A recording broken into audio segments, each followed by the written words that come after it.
para que tomem seus lugares e iniciarmos pontualmente, viu? Conseguimos a pontualidade agora, encerrando a nossa manhã de conhecimento.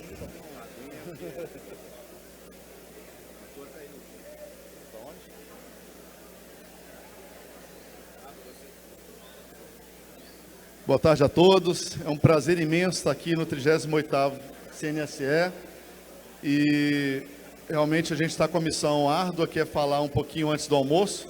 Eu acho que todo mundo está com fome, mas a ideia é a gente tratar de um tema tão importante, como o Clemente levantou agora ao final da fala dele, que o objetivo nosso como entidades sindicais é a negociação, né, e o tema 1046 do STF, ele trata exatamente disso. Então, a ideia é a gente aumentar a fome de vocês pela negociação coletiva. Vamos fazer uma apresentação breve, mas contundente e parametrizada nessa decisão do STF, que reconheceu a negociação coletiva mais uma vez como instrumento de pacificação das relações trabalhistas.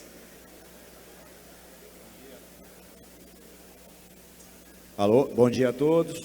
Roberto Lopes, advogado da Diretoria Jurídica e Sindical da CNC. Como o doutor Alan já é um prazer, inicialmente, estar aqui com vocês nesse evento. E nós vamos conversar com vocês sobre uma importante decisão do STF, como o doutor Alan colocou, que foi o tema 1046, e a importância do mesmo para a nossa principal prerrogativa, né, que é participar das negociações coletivas.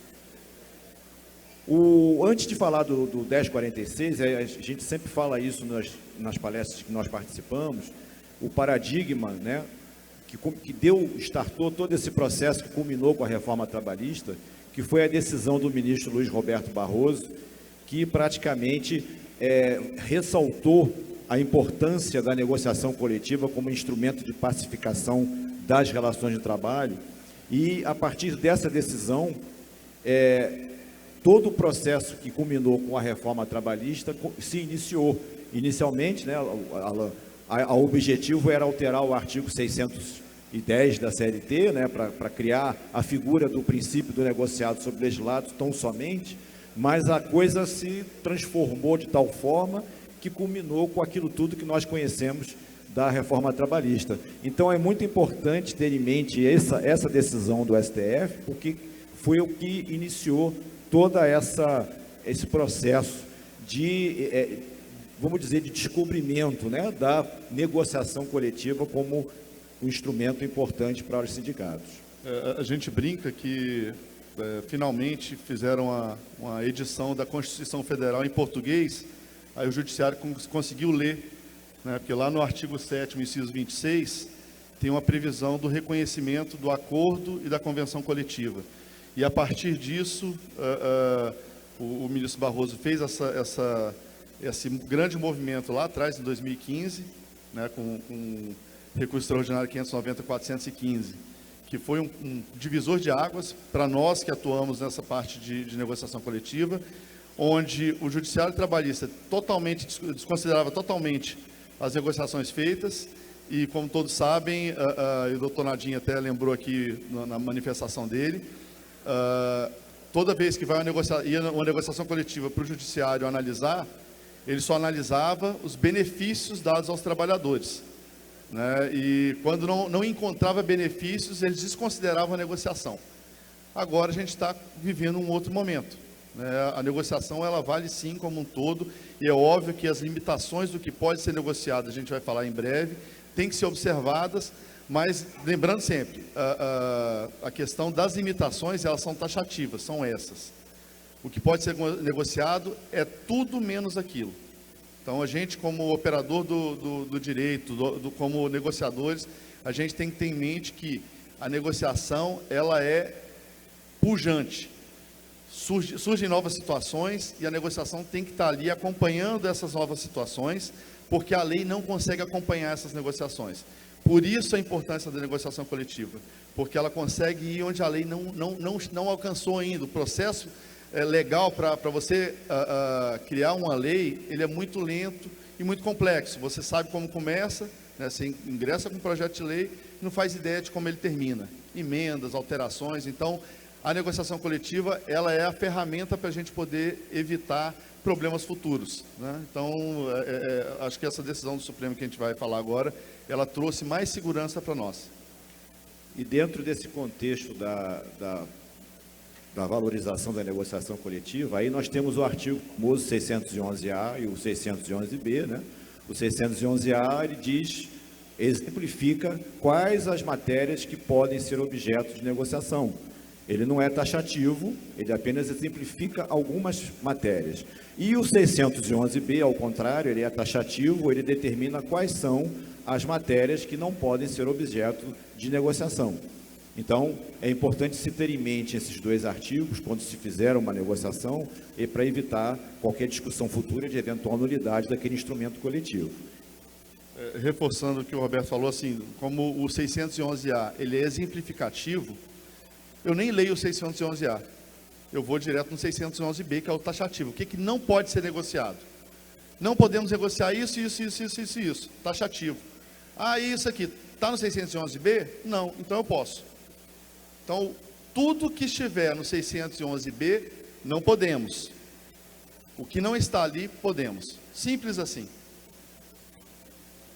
E aí, chegamos ao tema 1046. Depois desse contexto todo que nós colocamos, exatamente, ele acabou o STF validando o princípio do negociado sobre legislado, como o doutor Alain falou, que o 611-B, o que está ali, não pode ser negociado, porque ele fala ele confirma a vontade coletiva dos atores sociais no que deliberarem, né, no instrumento coletivo que prevaleça, né, desde que eles não alterem direitos absolutamente disponíveis, né?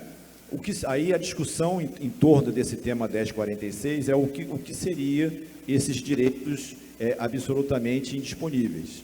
E é isso que a gente vai tratar.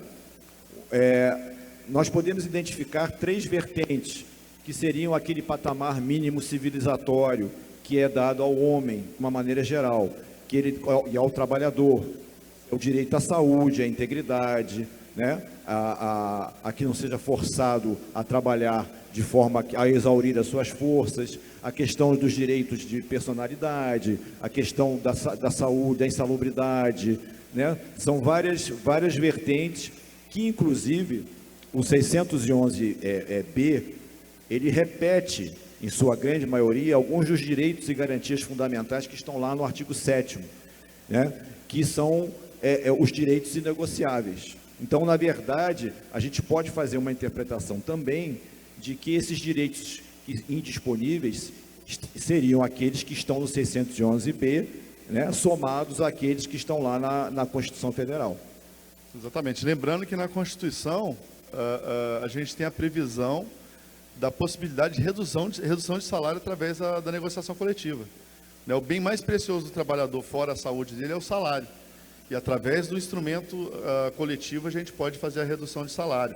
Lembrando também que um ponto importante do tema 1046 é que acabou-se aquela situação da gente ter que provar que a retirada de um benefício, ela comportou uma outra situação compensatória para o trabalhador. Nem sempre isso acontece. Nem sempre isso acontece. É óbvio que dentro de uma negociação coletiva, a gente defende a teoria do conglobamento. Né? O instrumento coletivo, ele vale como um todo. Ou seja, às vezes no item você tem uma retirada de algum benefício para o trabalhador, mas em outra cláusula da convenção você tem um benefício. E de uma forma geral, você tem um benefício para ambas as partes, porque a negociação é isso, é o ganha-ganha. É o empresário conseguindo atender uma situação específica do seu negócio, da sua atividade econômica, e o trabalhador com todas as proteções legais e ali representado pelo seu sindicato laboral. Então, dentro da teoria do conglobamento, a gente tem um instrumento que é bom de uma forma geral, não de uma forma específica. E essa decisão do Supremo, ela reforçou essa situação, né, da não necessidade de você ter uma compensação diretamente vinculada a uma retirada de benefícios, né? Porque a Justiça do Trabalho, ela exigia, né? Vinha, você tirou um benefício, tá, mas o que você deu em troca? Então, essa decisão também fez essa parametrização e trouxe mais segurança jurídica para as negociações. Inclusive, ela dá um recado para o TST, né? Porque certas normas legais, elas existem para serem cumpridas e serem observadas, né? Então, se nós temos um princípio do negociado sobre legislado, em que houve uma alteração da lei por vontade do legislador, é preciso que ela seja cumprida. Então, o tema 1046 também surgiu para dar uma segurança jurídica para as entidades sindicais, os trabalhadores, no sentido de, olha, o que vocês negociarem dentro desses parâmetros é válido e tem que ser respeitado. Então, inclusive, pela Justiça do Trabalho. E isso vem acontecendo porque nós já estamos vendo algumas decisões do TST já aplicando o tema 1046, no sentido de validar algumas normas que são negociadas. E aí, a gente pode também, dentro do critério de estabelecer o que pode ser negociado ou não, nós trouxemos alguns exemplos de alguns dispositivos da reforma, que foram incluídos na CLT pela reforma trabalhista, que podem ser objeto de negociação. Nós temos aqui o termo de quitação anual, o banco de horas, a regulamentação do trabalho intermitente, né? Feriados, a jornada 12/36, o REPIS, que o Alan pode falar para vocês sobre esse tipo de cláusula, e a mediação no acordo extrajudicial. Esses itens, se vocês olharem um a um, eles são de extrema importância para a representação sindical. Por quê? Ali, a gente, como negociador, a gente traz para as empresas benefícios que elas vão entender o sindicato como realmente um sindicato representativo. O Clemente aqui bateu nessa tecla da situação da garantia da representatividade das entidades sindicais e tal, desse movimento que as centrais estão fazendo de sugestão de melhorias nas relações sindicais, que é um projeto das centrais, que também está sendo analisado pelas entidades patronais, né? Eles fizeram essa apresentação para todos nós, e estamos fazendo também os nossos contrapontos também, como o doutor Nadim também fez aqui alguns contrapontos, e essas situações aqui são situações que podem ser feitas nas negociações coletivas e garantem a atratividade para os nossos sindicatos. Aí o empresário vai ver, poxa, aquele sindicato fez alguma coisa boa para a minha atividade econômica, quero estar mais próximo, quero participar mais dessa vida sindical. Termo de quitação anual, isso é fenomenal, assim, é uma das melhores coisas que aconteceu na reforma trabalhista. Lembrando que a reforma trabalhista foi apresentada pelo Rogério Marinho, que é aqui do Rio Grande do Norte. Então, deputado Rogério Marinho, hoje senador. Termo de quitação anual. Você tirar a insegurança da empresa, né, o passivo trabalhista, você fazer uma quitação anual, onde o trabalhador vai lá no sindicato e fala, olha, esse ano aqui eu recebi todas as minhas verbas, não tenho nada a receber dessa empresa. Ou então, às vezes, ele tem alguma coisa para receber, aí o empresário sabe naquele momento que tem algum débito, e já resolve aquele débito, não fica uma bola de neve para ele ser surpreendido com a ação trabalhista futura. E esse termo de quitação anual, ele está sendo utilizado muito na Justiça do Trabalho. E os juízes estão considerando, olha, bom, você foi representado pelo seu sindicato, você deu quitação de que você recebeu essas verbas aqui você não pode pedir mais. Que o que a gente acompanhava direto era o trabalhador recebia e depois entrava na justiça pedindo as mesmas coisas e ganhava as mesmas coisas. Então, termo de quitação anual, banco de horas, abaixo de 6 meses é automático, mas acima de 6 meses, uma compensação acima de 6 meses. Tem algumas empresas que precisam desse movimento para poder fazer o giro de seus trabalhadores. É importante, também é um ponto que fortalece as nossas representações sindicais, porque as empresas veem na gente um solucionador de problemas. A questão do trabalho intermitente, intermediar a rescisão do contrato de trabalho, esse é um ponto polêmico, porque tem entidades que colocam na negociação coletiva o retorno da homologação, até por pressão dos trabalhadores e tal. Então, a gente tem que lembrar que se a gente colocar na negociação coletiva, vai ser cumprido. Isso aí vai ser exigido. E, como todos sabem, uma vez colocado numa convenção coletiva, para tirar, nunca mais. É igual a maldição de Tutankhamon, pega 3 gerações da família. Então, o que vocês puderem evitar de problemáticas, de incluir nas negociações coletivas, evitem. Ou então vendam caro, ou então coloquem um tempo de duração para aquela situação. Porque às vezes você faz para poder atingir uma situação momentânea e aquilo se perpetua, né? É óbvio que eles estão falando de ultratividade, a ideia deles é a ultratividade plena, né? Para sempre conseguir mais benefícios. Você colocou ali, aquilo ali já está incorporado e eles vão atrás de mais benefícios. Então vamos tentar vender caro as nossas aberturas, né? O que a gente pode negociar, vender caro e, se possível, colocar dentro de um patamar de tempo, né? Nada é impossível. Outra situação que é bom a gente fazer nas negociações coletivas, que alguns de vocês já enfrentaram isso, na hora de negociar, os trabalhadores estão conosco, fechamos o acordo, fechamos a convenção e estamos lá vivendo em paz com aquela negociação. Aí vem o Ministério Público do Trabalho, alheio a tudo isso, e fala, não, isso aqui você não podia ter feito. E entra com ação para anular a nossa negociação coletiva. Quantas vezes um sindicato laboral foi lá conosco para defender uma negociação coletiva? Eles não fazem isso, eles ficam paradinhos, deixando o Ministério Público do Trabalho trabalhar por eles, para buscar mais benefícios. Sempre que possível, colocar na negociação coletiva que qualquer alteração de qualquer cláusula do instrumento que foi pactuado inviabiliza o instrumento como um todo. Porque aí, se o judiciário atacar uma cláusula, ele vai ter que acabar com o instrumento inteiro. E com isso a gente pelo menos fica com uma certa blindagem para que não sejam anulados cláusulas que só trazem benefícios para os empresários e fiquem os benefícios para os trabalhadores. Questão de jornada de 12 por 36, feriados, o regime especial de piso salarial, o REPIS, o sindicato que não tem o REPIS, eu recomendo que faça. É uma forma de receita sindical muito robusta e é um trabalho feito para as microempresas e empresas de pequeno porte. Então você cria um piso salarial diferenciado da categoria geral para as microempresas e empresas de pequeno porte, que tem proteção constitucional, tem um tratamento diferenciado pela própria Constituição. O REPIS ele já foi questionado judicialmente e tem até decisão do TST validando o REPIS. Então é uma forma da gente fazer uma prestação de serviço para as microempresas e empresas de pequeno porte e trazer receitas para dentro do sindicato patronal.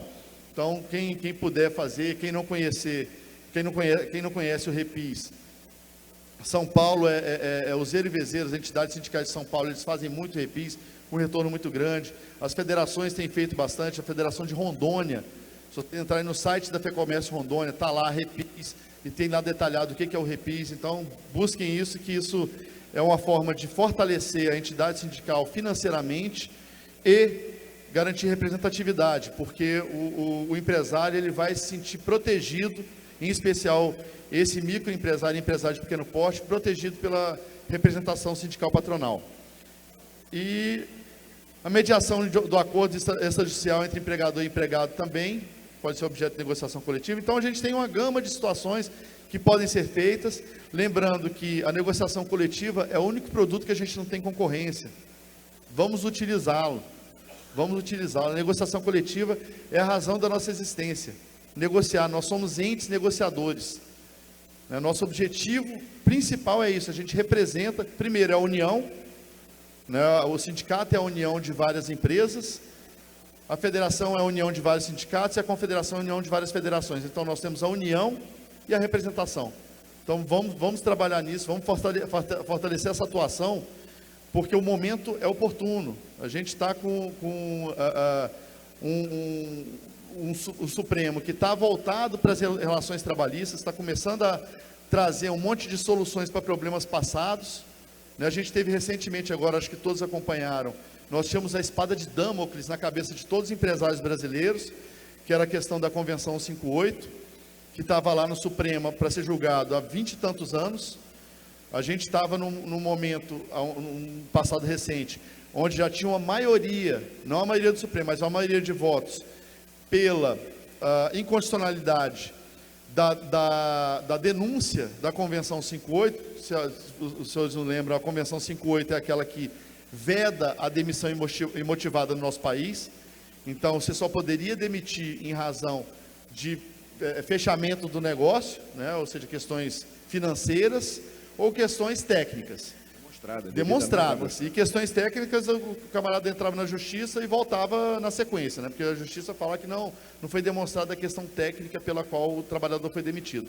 Então a gente estava com a espada de Damocles na nossa cabeça, onde se tivesse uma decisão do Supremo retomando a validade da Convenção 58, ratificada pelo Brasil na época do governo do Fernando Henrique e denunciada 6 meses depois, em torno de 12 milhões de demissões poderiam ser revistas pelo Judiciário Trabalhista. E aí o Supremo Tribunal Federal, num aceno para garantir a tranquilidade do empresário nacional, votou pela inconstitucionalidade aliás, jogou pela improcedência, perdão, da lei da ADIM 1625, ingressada pela CONTAG, e pela procedência da ação declaratória de constitucionalidade ingressada pela CNC, a DC 39, que defendia a denúncia da Convenção 58. Então, a gente está num cenário onde o Judiciário Superior, que é o Supremo, sem tirar os méritos do TST, porque a gente tem turmas boas no TST, temos ministros bons, mas ali eles arrumam mais confusão do que solução, e aí o Supremo agora está trazendo as rédeas para próximo. Fala, não, olha só, não pode fazer isso, não pode fazer isso, não pode fazer isso. Situações pedagógicas. Vamos aproveitar esse momento para poder fazer uma atuação sindical mais forte e garantir o fortalecimento dessas decisões do Supremo que estão nos beneficiando. E dentro desse contexto do fortalecimento, né, da negociação coletiva, com base na decisão do STF, cabe a nós também termos cuidado quando elaboramos uma convenção coletiva. O doutor Alain falou muito bem da questão da validade das convenções. O artigo 8º da CLT, ele fala que o juiz ele não pode anular a convenção achando que alguma cláusula não satisfaz um lado ou outro. Ele tem que verificar se os elementos do ato jurídico... Os requisitos formais da convenção estão sendo observados. E aí, nesse ponto, eu sempre falo da questão da representatividade do sindicato laboral, porque eles fazem uma dissociação muito maior do que nós, do lado patronal. Então, às vezes, aquele sindicato manda uma pauta se dizendo que representa aquela categoria dos trabalhadores, mas ele já não representa mais porque ele perdeu o registro para uma outra que se formou e às vezes a entidade laboral não tem esse conhecimento. Então é importante verificar no CNES, no cadastro lá do Ministério do Trabalho, se aquele sindicato que manda aquela pauta para a negociação, se ele realmente representa aquela categoria profissional. Porque enquanto ele não obtiver o registro daquela alteração estatutária que ele decidiu na Assembleia, ele não vai poder exercer aquela prerrogativa de negociar naquela convenção coletiva. E se aquela convenção for firmada, ela pode ser nula, ela é nula de pleno direito, porque vai faltar legitimidade a uma das partes, porque não representa aquela categoria. Então é muito importante verificar isso, para que a gente também ajude o Judiciário, que o Supremo vem nos ajudando a fortalecer a negociação. E a gente também tem que fazer a contrapartida de ter um cuidado quando firmar, negociar, para que aquela negociação não seja questionada e anulada posteriormente. Lembrando até que está em pauta no Supremo, está em votação no Supremo a questão da contribuição assistencial. Exatamente. Né, que a ideia ali, a gente acredita que o voto vencedor vai ser esse, de que a partir do momento que você é beneficiado pela negociação coletiva firmada, você deve a contribuição assistencial. Assistencial, negocial, o nome que o valha. Então, é uma preocupação do Supremo, no momento em que a gente tem um monte de obrigações a serem cumpridas pelas entidades sindicais e nenhuma obrigação de receita. Né? Foi retirada a contribuição obrigatória, que é a contribuição sindical, deixou de ser obrigatória para ser facultativa, e a partir do momento que fica facultativa uma tributação, é o mesmo que falar não recolham, né? Não paguem. Se alguém falar assim, o imposto de renda é facultativo, nunca mais o imposto de renda vai ver meu dinheirinho. né? E o que aconteceu com a contribuição sindical? A gente perdeu a nossa base de arrecadação e a gente ainda continua tendo que trabalhar e fazer um monte de atuações em defesa do segmento, sem receita. E aí o Supremo, se preocupando com essa situação, falou, não, peraí, a gente tirou a obrigatoriedade da contribuição sindical e o movimento que eles têm, legítimo, porque a contribuição assistencial, ela decorre de uma negociação coletiva. Então, houve um trabalho exaustivo das entidades sindicais para chegar a um documento, uma convenção, um acordo, no caso, para sindicatos laborais, e ele não pode cobrar de quem foi beneficiado. Então, essa situação está sendo analisada agora pelo Supremo, e a gente acredita que no futuro muito próximo venha uma decisão de que valha para a cobrança seja feita para todo mundo. É óbvio, com direito de oposição e tal, mas se não for feito o direito de oposição naquele momento oportuno, naquela situação especificada, vai ser cobrada a contribuição assistencial. E a gente está trabalhando também para que seja extensível para as empresas. Então, vamos fortalecer a nossa atuação de base, como o doutor Nadim falou. Quem faz a negociação na ponta são os sindicatos. Né? Na ausência de sindicato, aí as federações, ou quando não tem, o sindicato não quer negociar, e vai a federação responder por aquela atividade econômica, ou na inexistência de um sindicato naquela base de representação. Então, os sindicatos, eles estão ali no front, estão no dia a dia, e merecem ter uma receita para poder fazer frente às suas despesas. Né? Nada mais justo do que originar de um trabalho prestado, um trabalho efetivamente prestado pela entidade sindical à sua base representativa. E o Supremo, a decisão do ministro Luiz Barroso, ela é muito interessante porque ele trata da questão do princípio da boa-fé objetiva, da coletividade, da isonomia, né? Exatamente se todos vão se beneficiar daquelas cláusulas da negociação coletiva, associado ou não do sindicato, não seria justo não cobrar daquele não associado, já que ele também vai se beneficiar daquilo que está ali sendo pactuado, da contribuição assistencial. Então, apesar dele falar em trabalhadores, né, porque a nossa organização sindical ela é ímpar no mundo, porque nós temos os dois lados, patronal e laboral, né, mas a gente sempre tem a visão sistêmica das decisões. Então, vai ser muito importante para nós essa decisão do Supremo, que vem se avizinhando, né, porque nós vamos poder cobrar a contribuição assistencial independentemente de filiação e para qualquer empresa, seja micro, pequena ou grande empresa. Se ela faz parte da categoria e ela vai se beneficiar daquela convenção coletiva, ela poderá ser cobrada o pagamento da contraprestação do trabalho do sindicato, que é a contribuição assistencial. Bom, aqui nós selecionamos algumas jurisprudências recentes do TST, já aplicando o tema 1046. Né? Tem aqui um caso aqui com relação às horas in itinere, né, que foram pactuadas na convenção coletiva, e o TST já fala que, em função do tema 1046, há que ser observado o que foi pactuado entre as partes na convenção coletiva. Uma outra decisão também aqui é uma convenção coletiva, ela suprimiu o anuênio, né, que estabelecido, né, para pagamentos lá do trabalhador, com relação cada ano que ele está na empresa, ele receberia uma determinada verba. A convenção suprimiu, e o TST, com base no tema 1046, entendeu que isso não é um direito indisponível e aplicou o tema 1046, validando a cláusula. Então, vocês vejam que o TST já está começando a ter uma visão mais sistêmica dentro do que o STF vem dizendo. O outro aqui foi uma validação de uma cláusula que dava a possibilidade de uma jornada superior a 8 horas.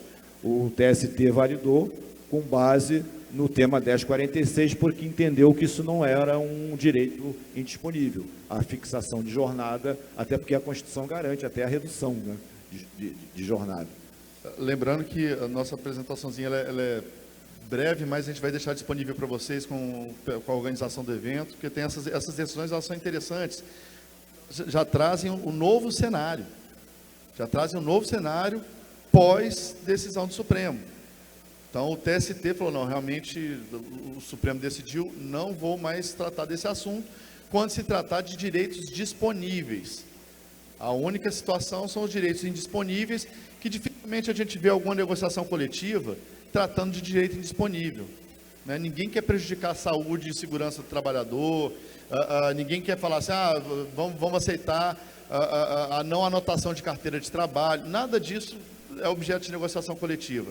Então, 99% das nossas negociações, elas tratam de direitos disponíveis, e esses vão poder ser feitos tranquilamente após essa decisão do tema 1046 do STF, e o TST, que é a magistratura trabalhista, está se curvando a essa decisão, e como eu falei, temos que aproveitar esse momento para construir esse novo cenário da negociação coletiva. E aqui eu vou mostrar dentro do que o doutor Alain comentou, o tema 1046 não foi aplicado aqui, porque aqui estava se afastando a prorrogação da jornada em atividade insalubre, exatamente porque envolve uma questão de saúde do trabalhador. Então o TST considerou que isso é um direito indisponível, inclusive, se eu não me engano, isso está lá no 611B. Está no 611B, como eu falei. Esqueça o 611A, leia o 611B. Está ali, não mexam. Não está, podem fazer. E aí, nessa hipótese, o TST não validou a cláusula, né? Então, é importante ter isso em mente na hora que for elaborar a convenção coletiva para evitar futuramente a sua anulação. Aqui nós temos uma outra, uma norma coletiva, o revezamento de turnos 12 horas em regime 4x4. E aí foi validada a cláusula, porque o TST entendeu que estava dentro do limite do 1046 e não era um direito indisponível, que podia ser regulamentado.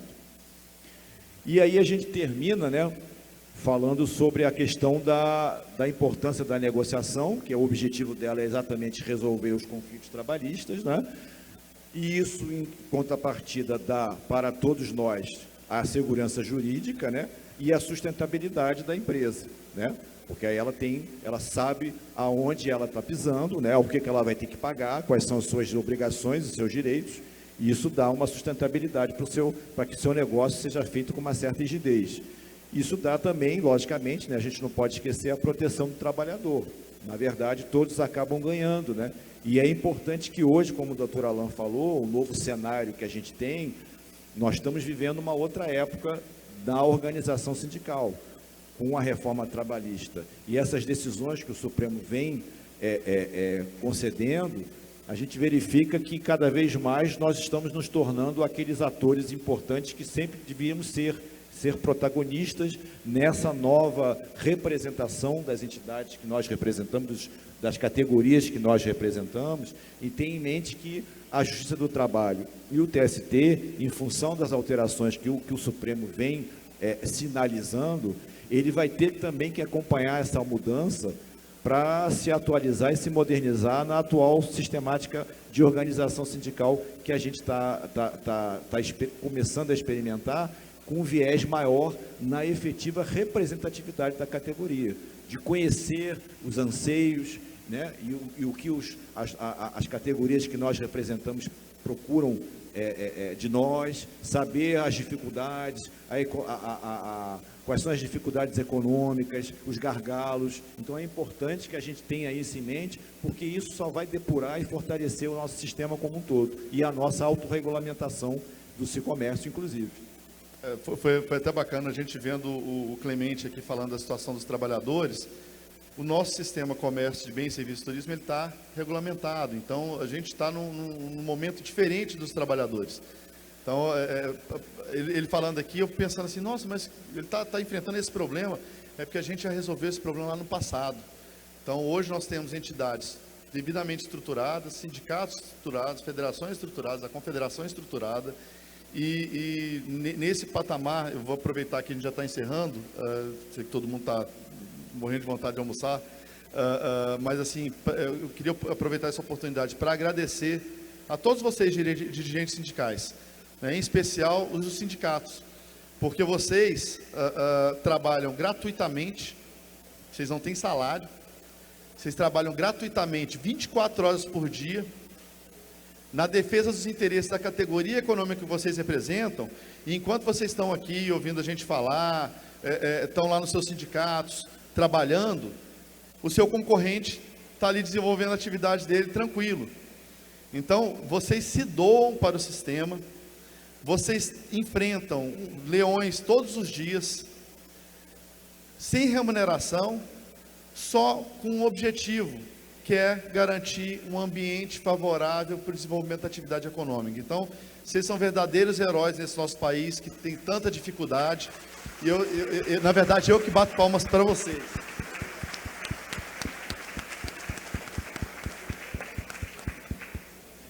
E contem conosco, estamos à disposição, o que precisarem, seja no sindicato, seja nas federações, a confederação está à disposição de vocês, e vamos para a luta, e a luta ela é glorificante, a gente sai cada vez mais fortalecido de cada batalha.